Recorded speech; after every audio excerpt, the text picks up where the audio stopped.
Sun Tzu and the Art of War. Chapter 1. Laying Plans. Sun Tzu said, "The art of war is of vital importance to the state. It is a matter of life and death, a road either to safety or to ruin. Hence it is a subject of inquiry which can on no account be neglected." The art of war, then, is governed by 5 constant factors to be taken into account in one's deliberations when seeking to determine the conditions obtaining in the field. These are: 1. The moral law. 2. Heaven. 3. Earth. 4. The commander. 5. Method and discipline. The moral law causes the people to be in complete accord with their ruler, so that they will follow him regardless of their lives, undismayed by any danger. Heaven signifies night and day, cold and heat, times and seasons.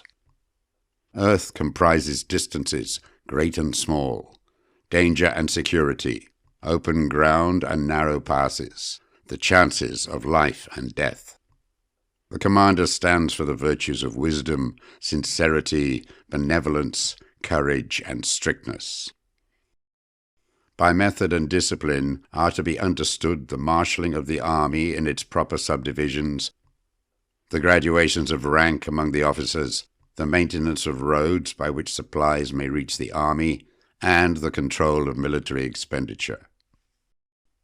These 5 heads should be familiar to every general. He who knows them will be victorious. He who knows them not will fail. Therefore, in your deliberations, when seeking to determine the military conditions, let them be made the basis of a comparison. In this wise: 1. Which of the 2 sovereigns is imbued with the moral law? 2. Which of the 2 generals has most ability? 3. With whom lie the advantages derived from heaven and earth? 4. On which side is discipline most rigorously enforced? 5. Which army is stronger? 6. On which side are officers and men more highly trained? 7. In which army is there the greater constancy, both in reward and punishment? By means of these 7 considerations, I can forecast victory or defeat. The general that hearkens to my counsel and acts upon it will conquer. Let such a one be retained in command. The general that hearkens not to my counsel, nor acts upon it, will suffer defeat. Let such a one be dismissed. While heeding the profit of my counsel, avail yourselves also of any helpful circumstances over and beyond the ordinary rules. Accordingly, as circumstances are favorable, one should modify one's plans. All warfare is based on deception. Hence, when able to attack, we must seem unable. When using our forces, we must seem inactive. When we are near, we must make the enemy believe we are far away. When far away, we must make him believe we are near. Hold out baits to entice the enemy, feign disorder, and crush him. If he is secure at all points, be prepared for him. If he is in superior strength, evade him. If your opponent is of choleric temper, seek to irritate him. Pretend to be weak, that he may grow arrogant. If he is taking his ease, give him no rest. If his forces are united, separate them. Attack him when he is unprepared. Appear where you are not expected. These military devices leading to victory must not be divulged beforehand. Now, the general who wins a battle makes many calculations in his temple ere the battle is fought. The general who loses a battle makes but few calculations beforehand. Thus do many calculations lead to victory and few calculations to defeat.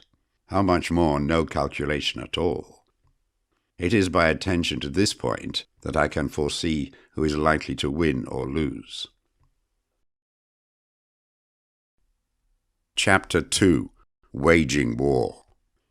Sun Tzu said, In the operations of war, where there are in the field 1,000 swift chariots, as many heavy chariots, and 100,000 mail-clad soldiers, with provisions enough to carry them 1,000 li.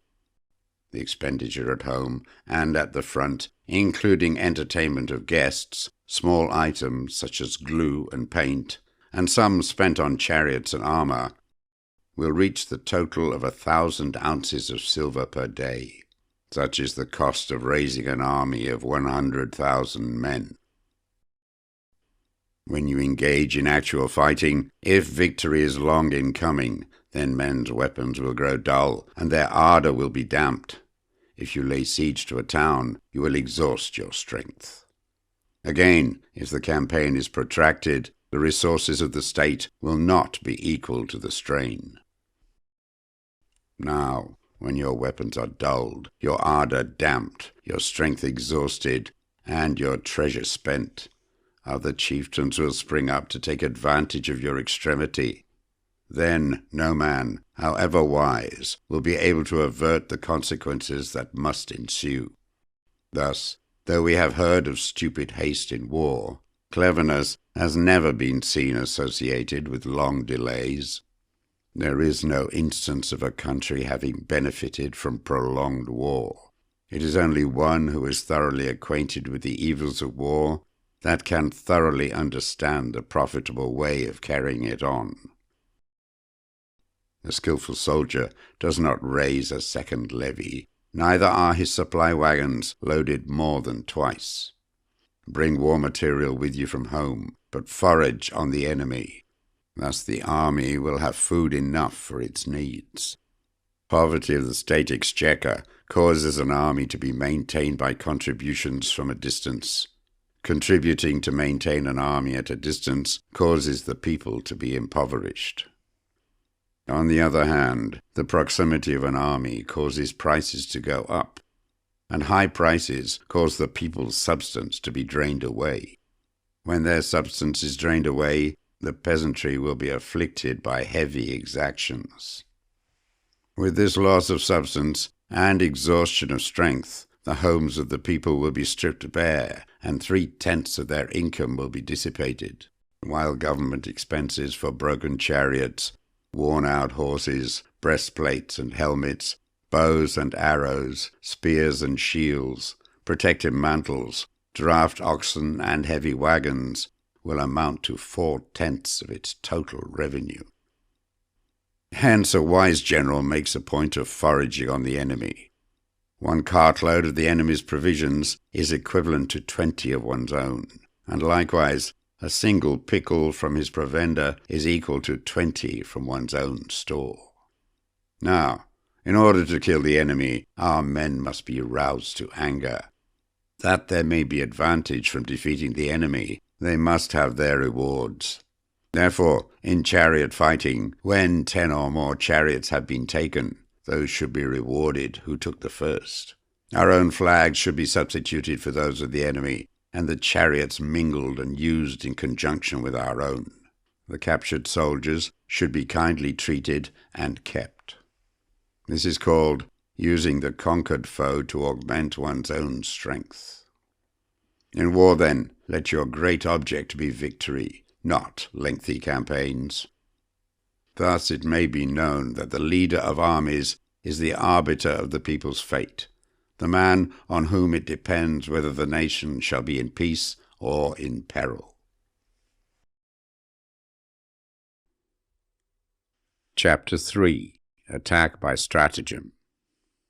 Sun Tzu said, "In the practical art of war, the best thing of all is to take the enemy's country whole and intact. To shatter and destroy it is not so good. So, too, it is better to recapture an army entire than to destroy it, to capture a regiment, a detachment, or a company entire than to destroy them. Hence, to fight and conquer in all your battles is not supreme excellence. Supreme excellence consists in breaking the enemy's resistance without fighting." Thus, the highest form of generalship is to balk the enemy's plans. The next best is to prevent the junction of the enemy's forces. The next in order is to attack the enemy's army in the field, and the worst policy of all is to besiege walled cities. The rule is not to besiege walled cities if it can possibly be avoided.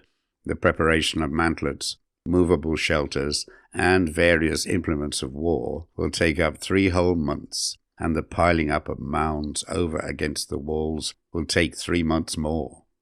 The general, unable to control his irritation, will launch his men to the assault like swarming ants, with the result that 1/3 of his men are slain, while the town still remains untaken. Such are the disastrous effects of a siege. Therefore, the skilled leader subdues the enemy's troops without any fighting. He captures their cities without laying siege to them.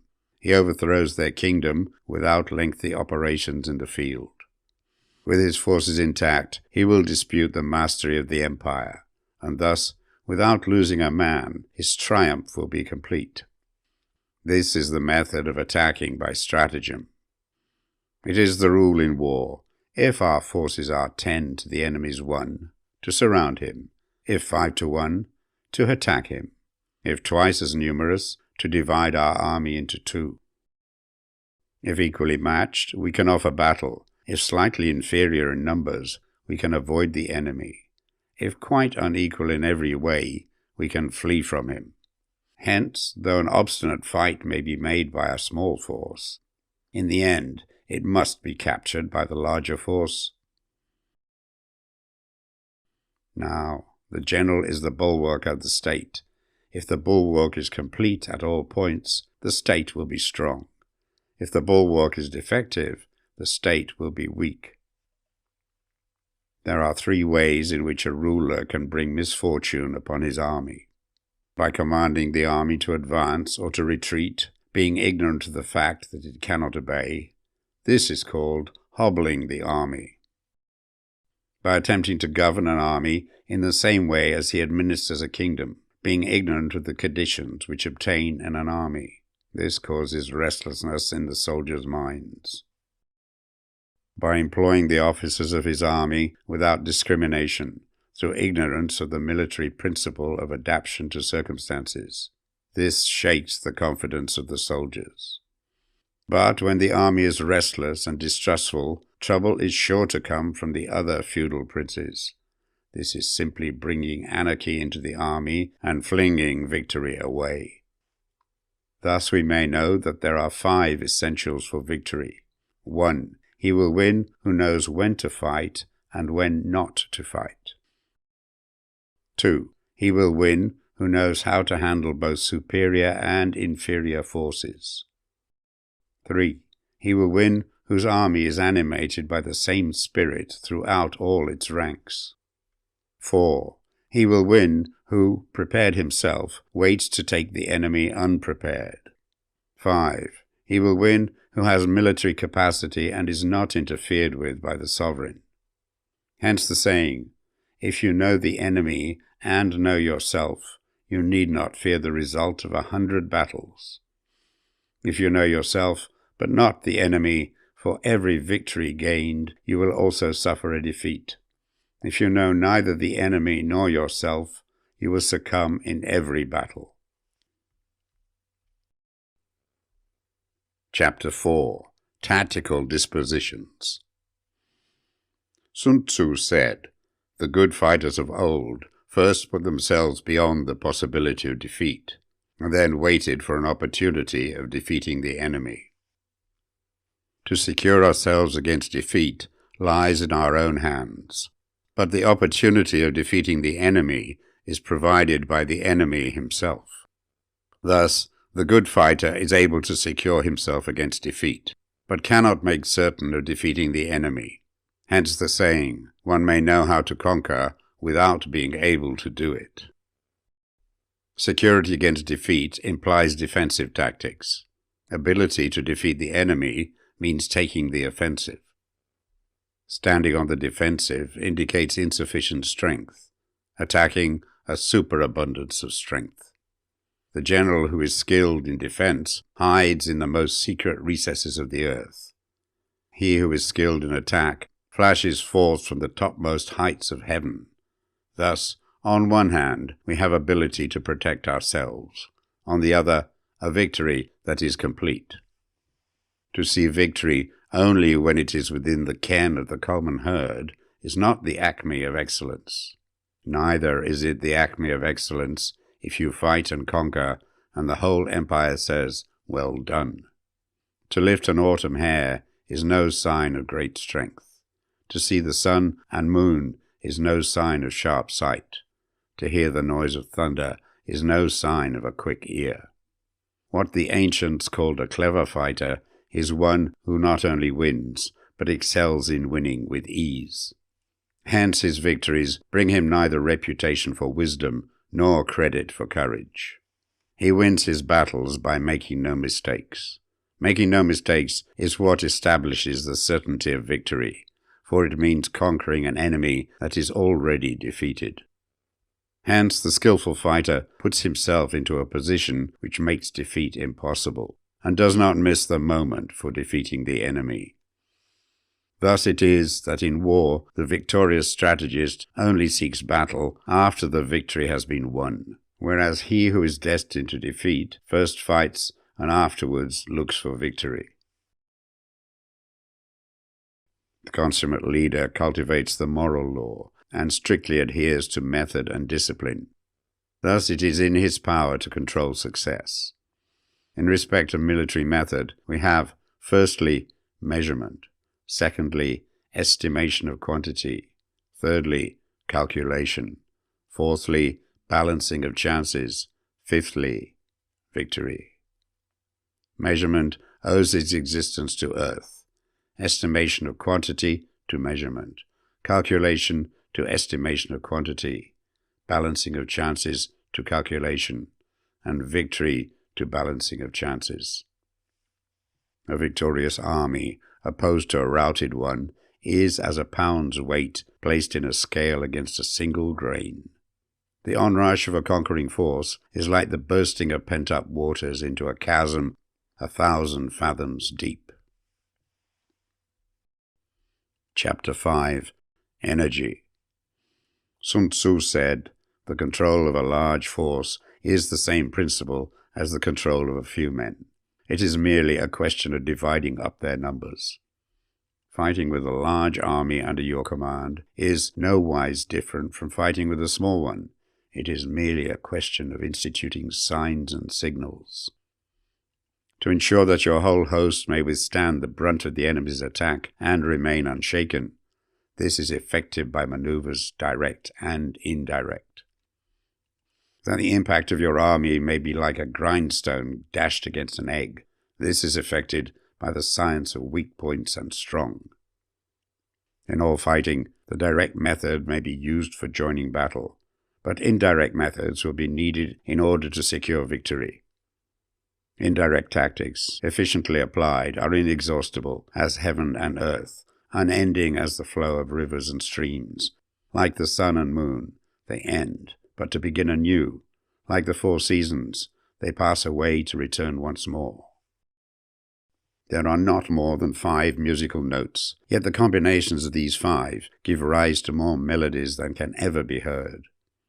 There are not more than 5 primary colors, blue, yellow, red, white, black. Yet in combination they produce more hues than can ever be seen. There are not more than 5 cardinal tastes, sour, acrid, salt, sweet, bitter. Yet combinations of them yield more flavors than can ever be tasted. In battles, there are not more than 2 methods of attack, the direct and the indirect. Yet these 2 in combination give rise to an endless series of maneuvers. The direct and the indirect lead on to each other in turn. It is like moving in a circle. You never come to an end.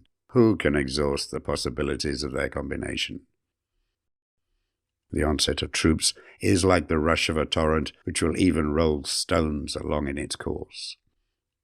The quality of decision is like the well-timed swoop of a falcon which enables it to strike and destroy its victim. Therefore the good fighter will be terrible in his onset and prompt in his decision. Energy may be likened to the bending of a crossbow. decision to the releasing of a trigger. Amid the turmoil and tumult of battle, there may be seeming disorder, and yet no real disorder at all. Amid confusion and chaos, your array may be without head or tail, yet it will be proof against defeat. Simulated disorder postulates perfect discipline. Simulated fear postulates courage. Simulated weakness postulates strength. Hiding order between the cloak of disorder is simply a question of subdivision. Concealing courage under a show of timidity presupposes a fund of latent energy. Masking strength with weakness is to be effected by tactical dispositions. Thus, one who is skillful at keeping the enemy on the move maintains deceitful appearances according to which the enemy will act. He sacrifices something that the enemy may snatch at. By holding out baits, he keeps him on the march. Then, with a body of picked men, he lies in wait for him. The clever combatant looks to the effect of combined energy and does not require too much from individuals. Hence his ability to pick out the right men and utilize combined energy. When he utilizes combined energy, his fighting men become, as it were, like unto rolling logs or stones. For it is in the nature of a log or a stone to remain motionless on level ground, and to move when on a slope. If four-cornered, to come to a standstill, but if round-shaped, to go rolling down. Thus the energy developed by good fighting men is as the momentum of a round stone rolled down a mountain thousands of feet in height. So much on the subject of energy. Chapter 6. Weak Points and Strong. Sun Tzu said, "Whoever is first in the field and awaits the coming of the enemy will be fresh for the fight. Whoever is second in the field and has to hasten to battle will arrive exhausted." Therefore the clever combatant imposes his will on the enemy, but does not allow the enemy's will to be imposed on him. By holding out advantages to him, he can cause the enemy to approach of his own accord. Or, by inflicting damage, he can make it impossible for the enemy to draw near. If the enemy is taking his ease, he can harass him. If well supplied with food, he can starve him out. If quietly encamped, he can force him to move. Appear at points which the enemy must hasten to defend. March swiftly to places where you are not expected. An army may march great distances without distress if it marches through country where the enemy is not. You can be sure of succeeding in your attacks if you only attack places which are undefended. You can ensure the safety of your defense if you only hold positions that cannot be attacked. Hence, that general is skillful in attack whose opponent does not know what to defend. And he is skillful in defense whose opponent does not know what to attack. O divine art of subtlety and secrecy, through you we learn to be invisible, through you inaudible, and hence we can hold the enemy's fate in our hands. You may advance and be absolutely irresistible if you make for the enemy's weak points. You may retire and be safe from pursuit if your movements are more rapid than those of the enemy. If we wish to fight, the enemy can be forced to an engagement even though he be sheltered behind a high rampart and a deep ditch. All we need to do is attack some other place that he will be obliged to relieve. If we do not wish to fight, we can prevent the enemy from engaging us even though the lines of our encampment be merely traced out on the ground. All we need to do is to throw something odd and unaccountable in his way. By discovering the enemy's dispositions and remaining invisible ourselves, we can keep our forces concentrated while the enemy's must be divided. We can form a single united body while the enemy must split up into fractions. Hence, there will be a whole pitted against separate parts of a whole, which means that we shall be many to the enemy's few. And if we are able thus to attack an inferior force with a superior one, our opponents will be in dire straits. The spot where we intend to fight must not be made known, for then the enemy will have to prepare against a possible attack at several different points, and his forces being thus distributed in many directions, the numbers we shall have to face at any given point will be proportionately few. For should the enemy strengthen his van, he will weaken his rear. Should he strengthen his rear, he will weaken his van. Should he strengthen his left, he will weaken his right. Should he strengthen his right, he will weaken his left. If he sends reinforcements everywhere, he will everywhere be weak. Numerical weakness comes from having to prepare against possible attacks. Numerical strength from compelling our adversary to make these preparations against us. Knowing the place and the time of the coming battle, we may concentrate from the greatest distances in order to fight. But if neither time nor place be known, then the left wing will be impotent to succor the right equally impotent to succor the left, the van unable to relieve the rear, or the rear to support the van. How much more so if the furthest portions of the army are anything under 100 li apart, and even the nearest are separated by several li. Though according to my estimate the soldiers of Wei exceeded our own in number, that shall advantage them nothing in the matter of victory. I say then that victory can be achieved. Though the enemy be stronger in numbers, we may prevent him from fighting. Scheme so as to discover his plans and the likelihood of their success. Rouse him and learn the principle of his activity or inactivity. Force him to reveal himself so as to find out his vulnerable spots. Carefully compare the opposing army with your own, so that you may know where strength is superabundant and where it is deficient. In making tactical dispositions, the highest pitch you can attain is to conceal them.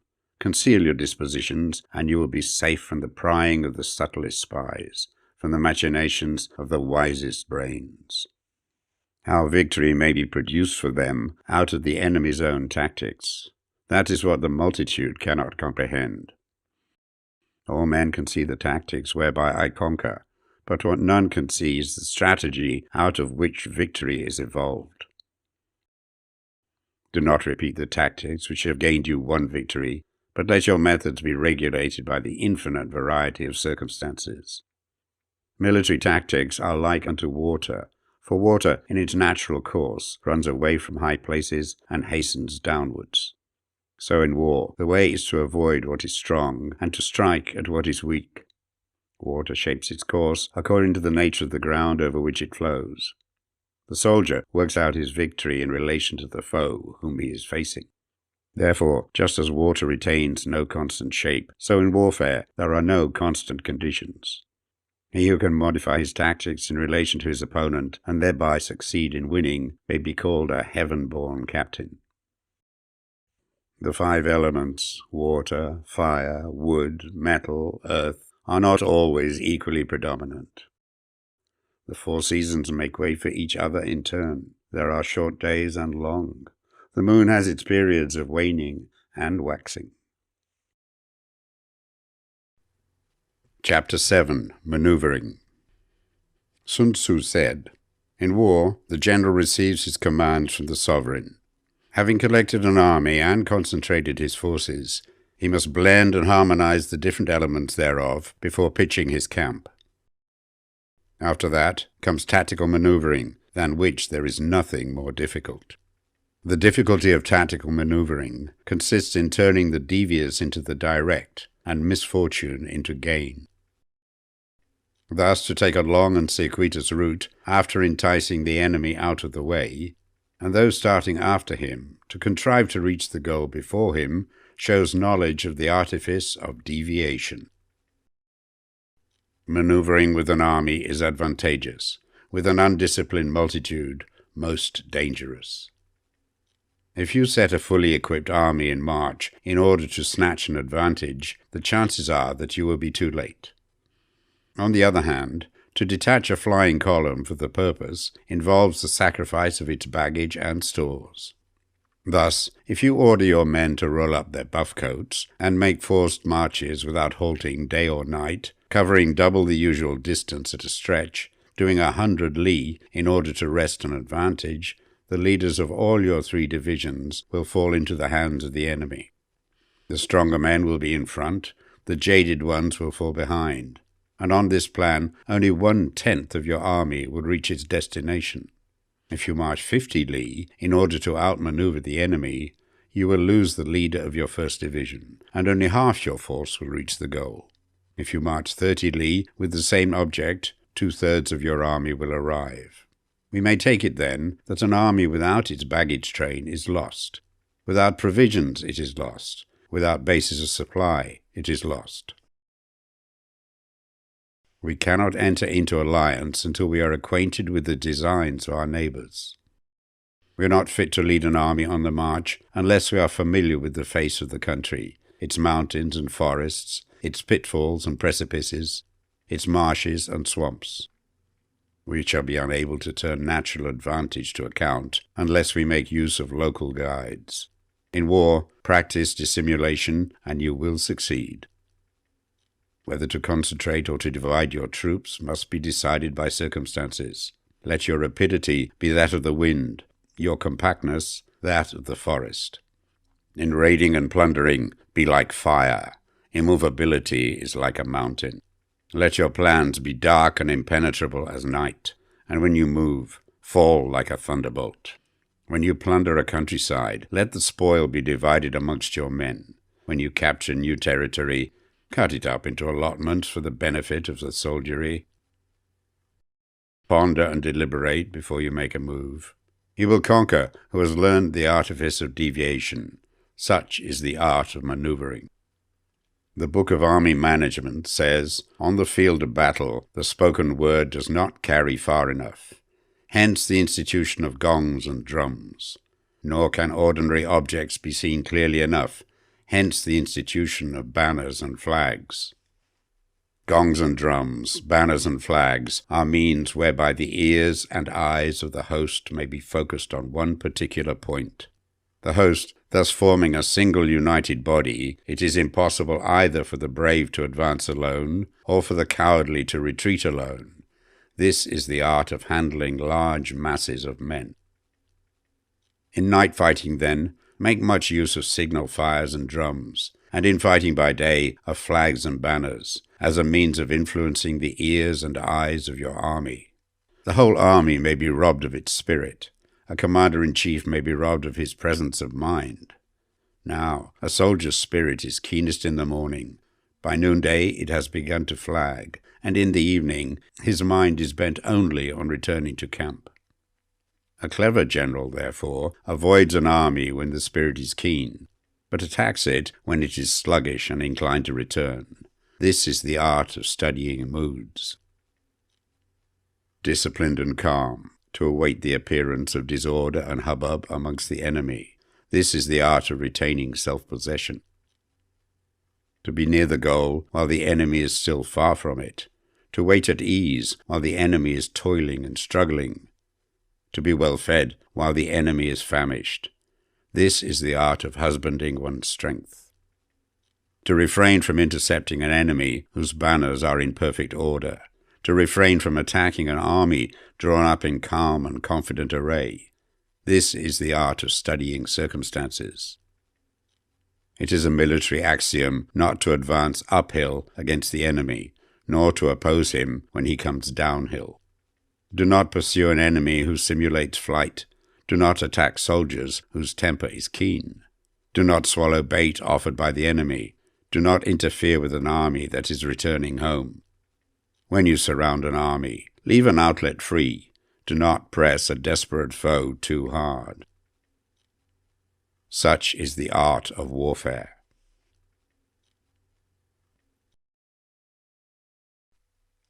Chapter 8. Variation in Tactics.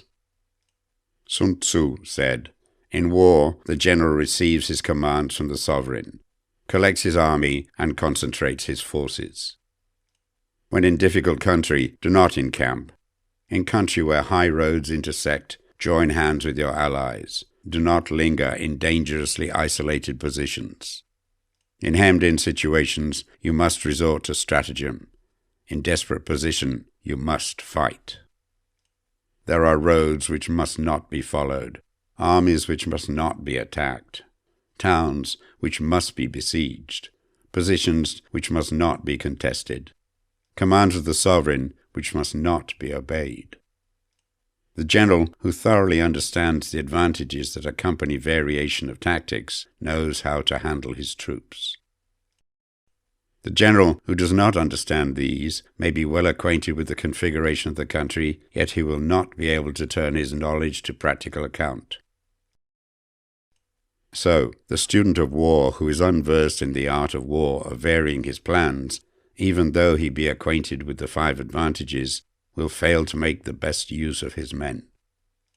Hence, in the wise leader's plans, considerations of advantage and of disadvantage will be blended together. If our expectation of advantage be tempered in this way, we may succeed in accomplishing the essential part of our schemes. If, on the other hand, in the midst of difficulties, we are always ready to seize an advantage, we may extricate ourselves from misfortune. Reduce the hostile chiefs by inflicting damage on them, and make trouble for them, and keep them constantly engaged. Hold out specious allurements, and make them rush to any given point.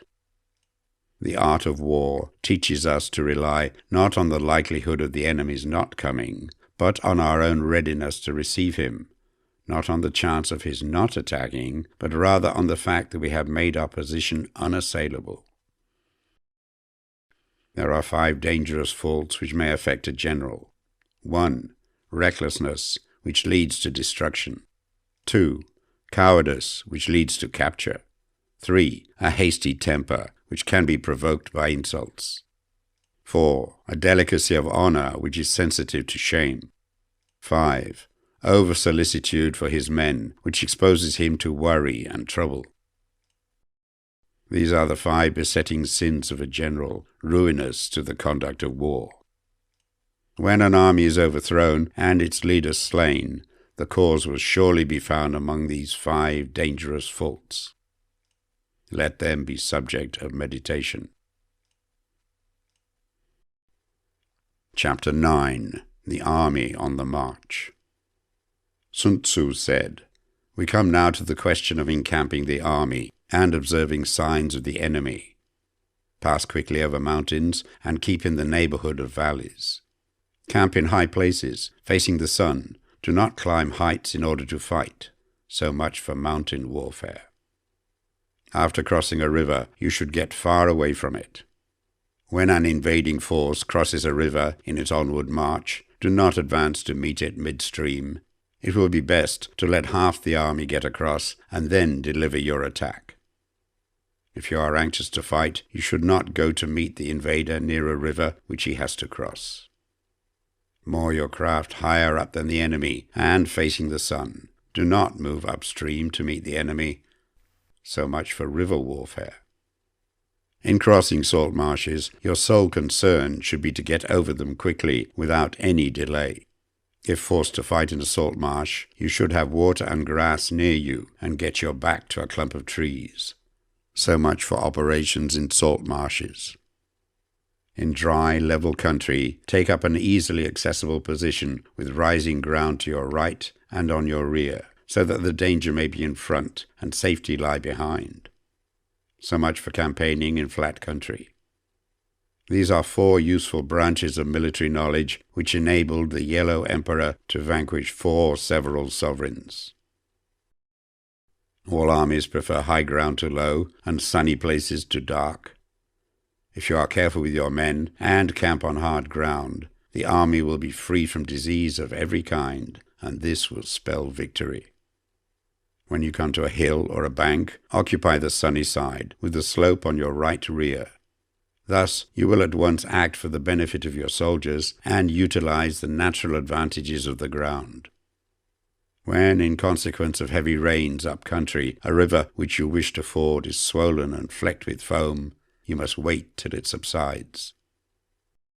Country in which there are precipitous cliffs with torrents running between, deep natural hollows, confined places, tangled thickets, quagmires and crevices, should be left with all possible speed and not approached. While we keep away from such places, we should get the enemy to approach them. While we face them, we should let the enemy have them on its rear. If in the neighborhood of your camp there should be any hilly country, ponds surrounded by aquatic grass, hollow basins filled with reeds, or woods with thick undergrowth, they must be carefully routed out and searched. For these are places where men in ambush or insidious spies are likely to be lurking. When the enemy is close at hand and remains quiet, he is relying on the natural strength of his position. When he keeps aloof and tries to provoke a battle, he is anxious for the other side to advance. If his place of encampment is easy of access, he is tendering a bait. Movement amongst the trees of a forest shows that the enemy is advancing. The appearance of a number of screens in the midst of thick grass means that the enemy wants to make us suspicious. The rising of birds in their flight is the sign of an ambuscade. Startled beasts indicate that a sudden attack is coming. When there is dust rising in a high column, it is the sign of chariots advancing. When the dust is low, but spread over a wide area, it betokens the approach of infantry. When it branches out in different directions, it shows that parties have been sent to collect firewood. A few clouds of dust moving to and fro signify that the army is encamping. Humble words and increased preparations are signs that the enemy is about to advance. Violent language and driving forward as if to attack are signs that he will retreat. When the light chariots come out first and take up a position on the wings, it is a sign that the enemy is forming for battle. Peace proposals, unaccompanied by a sworn covenant, indicate a plot. When there is much running about and the soldiers fall into rank, it means that the critical moment has come. When some are seen advancing and some retreating, it is a lure. When the soldiers stand leaning on their spears, they are faint from want of food. If those who are sent to draw water begin by drinking themselves, the army is suffering from thirst. If the enemy sees an advantage to be gained and makes no effort to secure it, the soldiers are exhausted. If birds gather on any spot, it is unoccupied. Clamour by night betokens nervousness. If there is a disturbance in the camp, the general's authority is weak. If the banners and flags are shifted about, sedition is afoot. If the officers are angry, it means the men are weary. When an army feeds its horses with grain and kills its cattle for food, and when the men do not hang their cooking pots over the campfires, showing that they will not return to their tents, you may know that they are determined to fight to the death. The sign of men whispering together in small knots or speaking in subdued tones points to disaffection amongst the rank and file. Too frequent rewards signify that the enemy is at the end of his resources. Too many punishments betray a condition of dire distress. To begin by bluster, but afterwards to take fright at the enemy's numbers, shows a supreme lack of intelligence. When envoys are sent with compliments in their mouths, it is a sign that the enemy wishes for a truce. If the enemy's troops march up angrily and remain facing ours for a long time without either joining battle or taking themselves off again, the situation is one that demands great vigilance and circumspection. If our troops are no more in numbers than the enemy, that is amply sufficient. It only means that no direct attack can be made. What we can do is simply to concentrate all our available strength, keep a close watch on the enemy, and obtain reinforcements.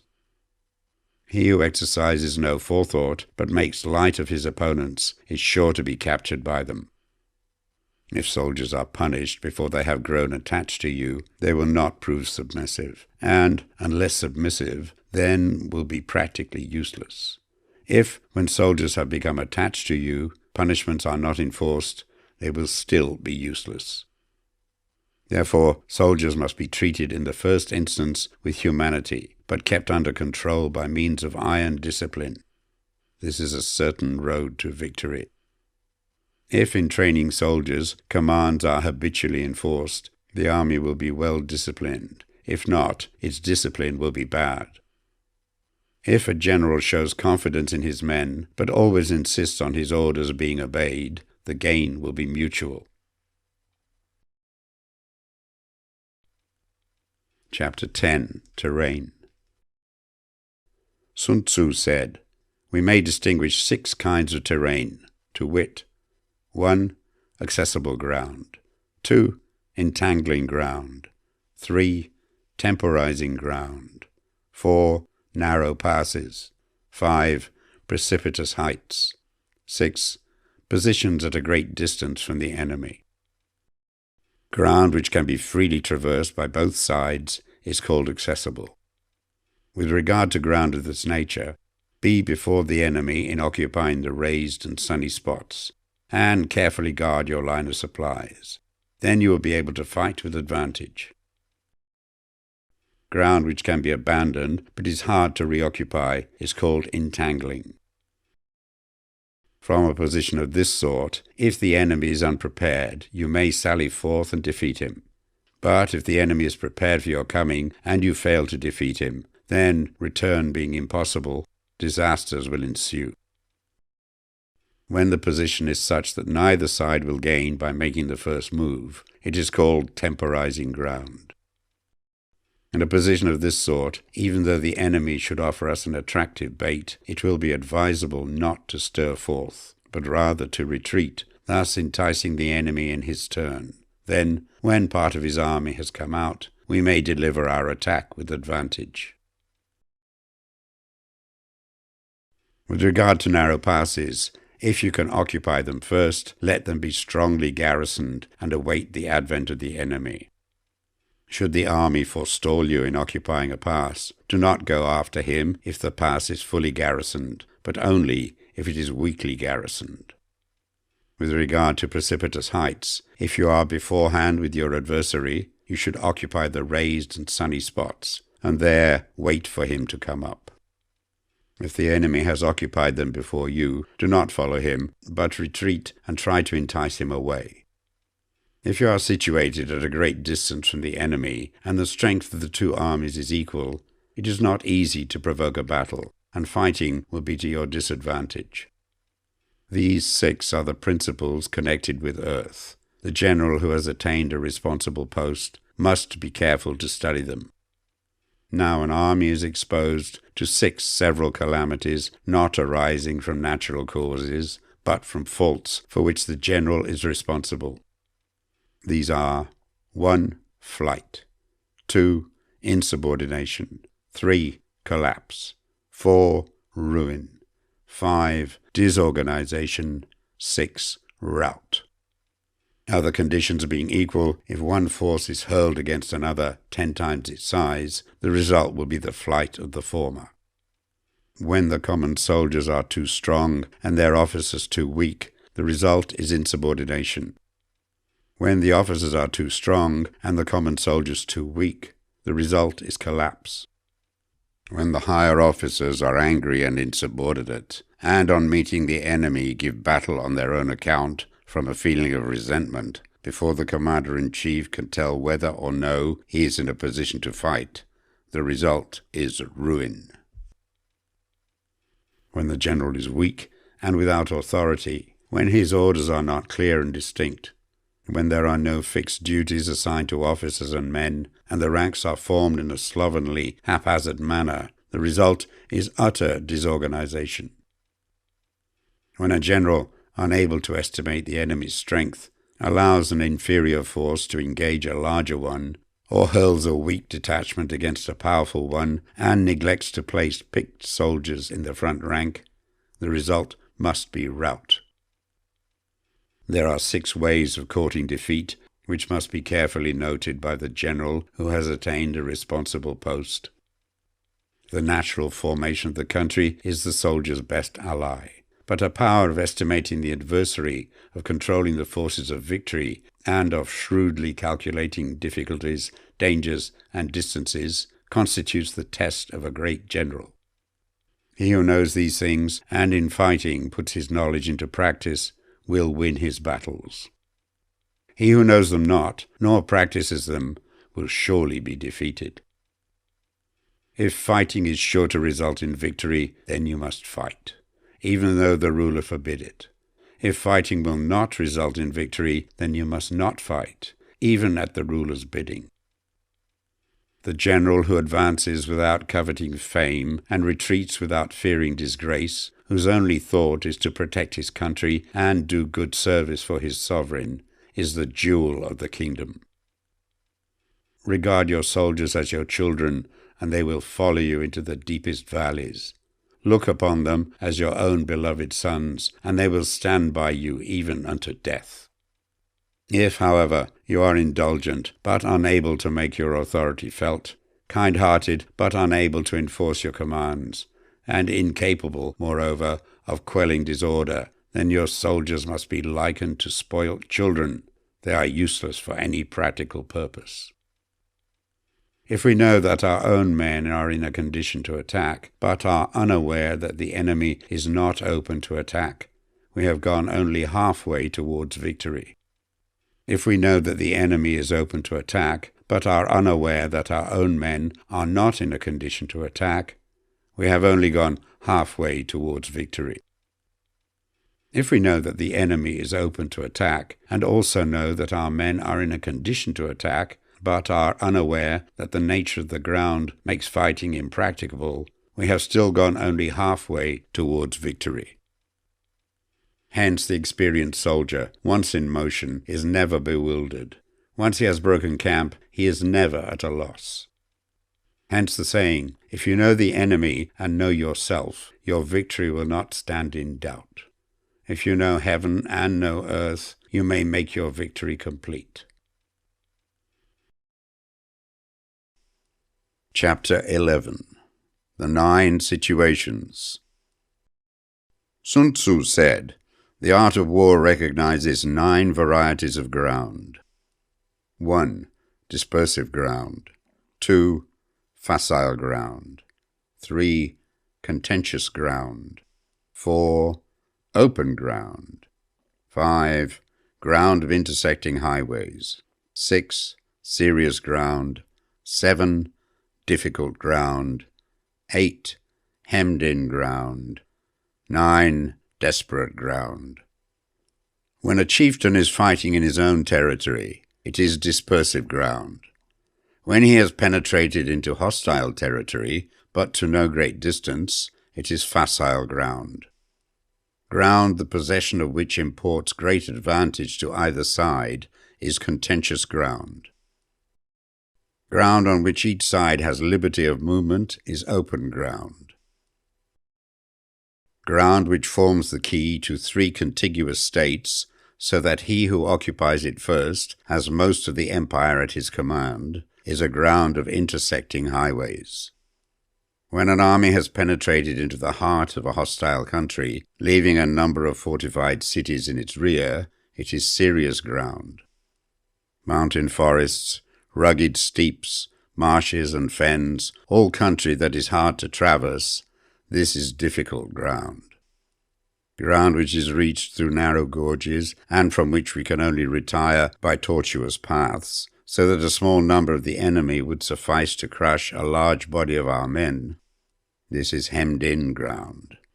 Ground on which we can only be saved from destruction by fighting without delay is desperate ground. On dispersive ground, therefore, fight not.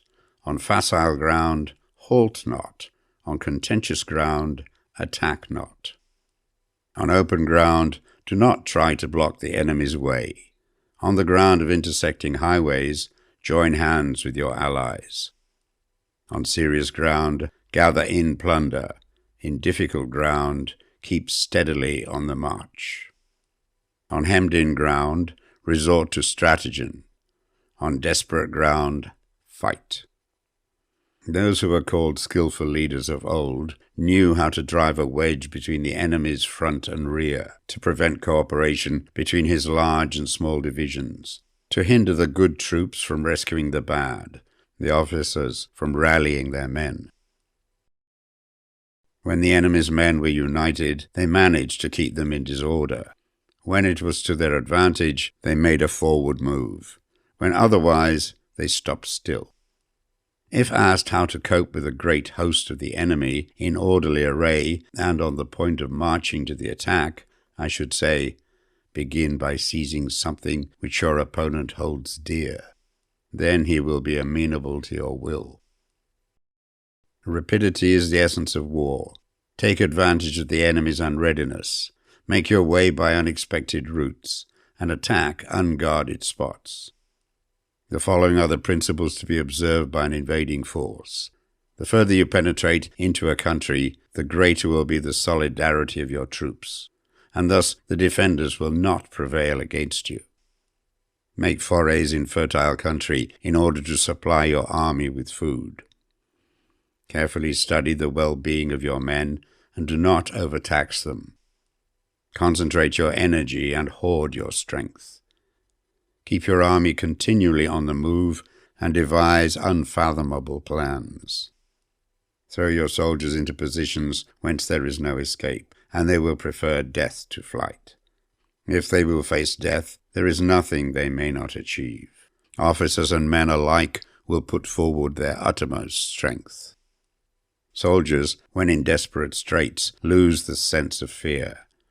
If there is no place of refuge, they will stand firm. If they are in hostile country, they will show a stubborn front. If there is no help for it, they will fight hard. Thus, without waiting to be marshaled, the soldiers will be constantly on the qui-vive, without waiting to be asked. They will do your will without restrictions. They will be faithful without giving orders. They can be trusted.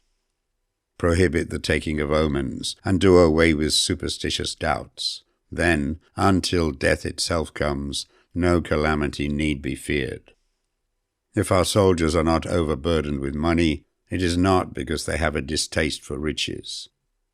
If their lives are not unduly long, it is not because they are disinclined to longevity.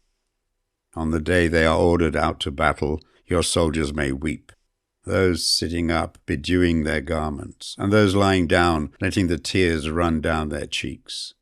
But let them once be brought to bay, and they will display the courage of a Chu or a Kui. The skillful tactician may be likened to the shuaijian.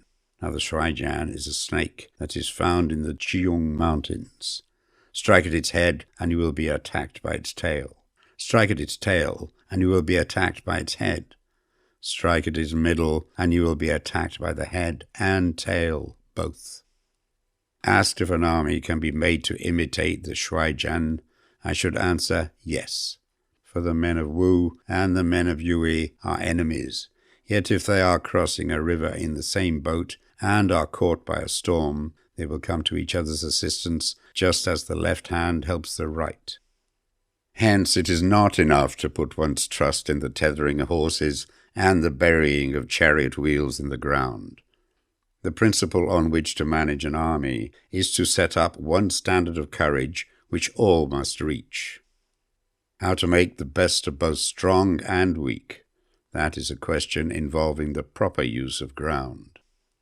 Thus, the skillful general conducts his army just as though he were leading a single man, willy-nilly, by the hand. It is the business of a general to be quiet and thus ensure secrecy, upright and just, and thus maintain order. He must be able to mystify his officers and men by false reports and appearances, and thus keep them in total ignorance. By altering his arrangements and changing his plans, he keeps the enemy without definite knowledge. By shifting his camp and taking circuitous routes, he prevents the enemy from anticipating his purpose. At the critical moment, the leader of an army acts like one who has climbed up a height and then kicks away the ladder behind him. He carries his men deep into hostile territory before he shows his hand. He burns his boats and breaks his cooking pots. Like a shepherd driving a flock of sheep, he drives his men this way and that, and nothing knows whither he is going. To muster his host and bring it into danger, this may be termed the business of the general.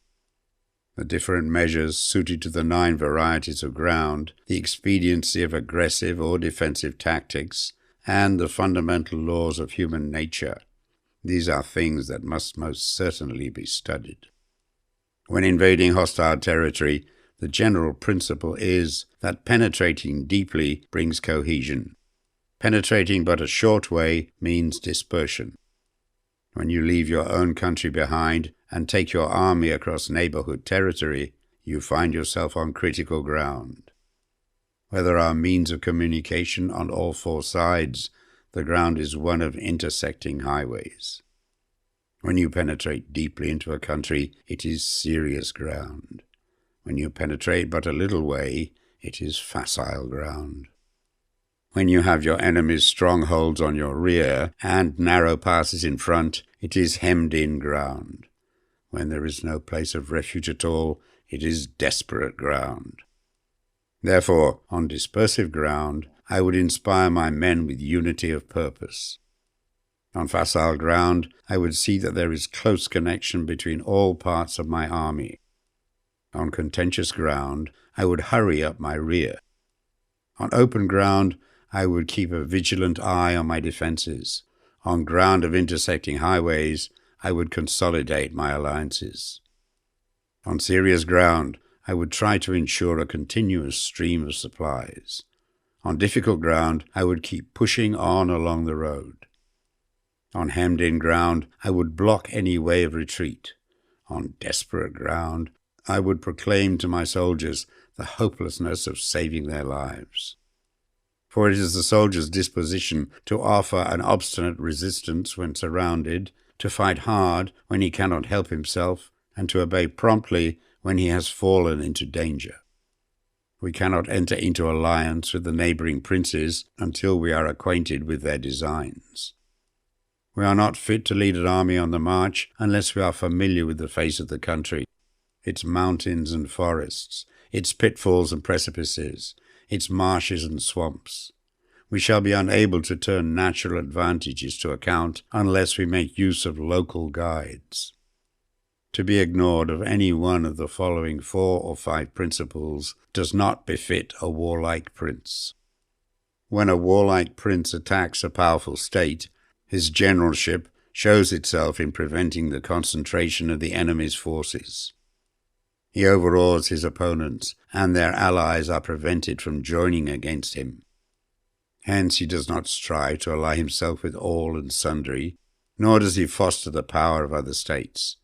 He carries out his own secret designs, keeping his antagonists in awe. Thus he is able to capture their cities and overthrow their kingdoms. Bestow rewards without regard to rule. Issue orders without regard to previous arrangements, and you will be able to handle a whole army as though you had to do it with but a single man. Confront your soldiers with the deed itself. Never let them know your design. When the outlook is bright, bring it before their eyes, but tell them nothing when the situation is gloomy. Place your army in deadly peril, and it will survive. Plunge it into desperate straits, and it will come off in safety. For it is precisely when a force has fallen into harm's way that it is capable of striking a blow for victory. Success in warfare is gained by carefully accommodating ourselves to the enemy's purpose. By persistently hanging on to the enemy's flank, we shall succeed in the long run in killing the commander-in-chief. This is called ability to accomplish a thing by sheer cunning. On the day that you take up your command, block the frontier passes, destroy the official tallies, and stop the passage of all emissaries. Be stern in the council chamber so that you may control the situation. If the enemy leaves the door open, you must rush in. Forestall your opponent by seizing what he holds dear, and subtly contrive to time his arrival on the ground. Walk in the path defined by rule, and accommodate yourselves to the enemy until you can fight a decisive battle. At first, then, exhibit the coyness of a maiden until the enemy gives you an opening. Afterwards, emulate the rapidity of a running hare, and it will be too late for the enemy to oppose you. Chapter 12. The Attack by Fire. Sun Tzu said, "There are 5 ways of attacking with fire. The first is to burn the soldiers in their camp. The second is to burn stores. The third is to burn baggage trains. The fourth is to burn arsenals and magazines. The fifth is to hurl dropping fire amongst the enemy." In order to carry out an attack, we must have means available. the material for raising fire, should always be kept in readiness. There is a proper season for making attacks with fire, and special days for starting a conflagration. The proper season is when the weather is very dry. The special days are those when the moon is in the constellations of the sieve, the wall, the wing, or the crossbar, for these four are all days of rising wind. In attacking with fire, one should be prepared to meet 5 possible developments. When fire breaks out inside the enemy's camp, respond at once with an attack from without. If there is an outbreak of fire, but the enemy's soldiers remain quiet, bide your time and do not attack. When the force of the flames has reached its height, follow up with an attack, if that is practicable. If not, stay where you are. If it is possible to make an assault with fire from without, do not wait for it to break out within, but deliver your attack at a favorable moment.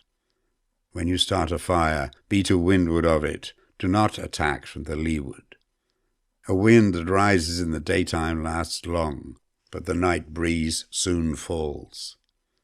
In every army, the 5 developments connected with fire must be known, the movements of the stars calculated, and a watch kept for the proper days.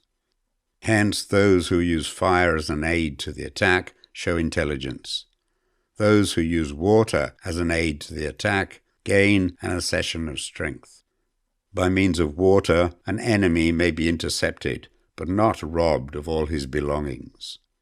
Unhappy is the fate of one who tries to win his battles and succeed in his attacks without cultivating the spirit of enterprise, for the result is a waste of time and general stagnation. Hence the saying, the enlightened ruler lays his plans well, the good general cultivates his resources. Move not until you see an advantage. Use not your troops unless there is something to be gained. Fight not unless the position is critical. No ruler should put troops into the field merely to gratify his own spleen.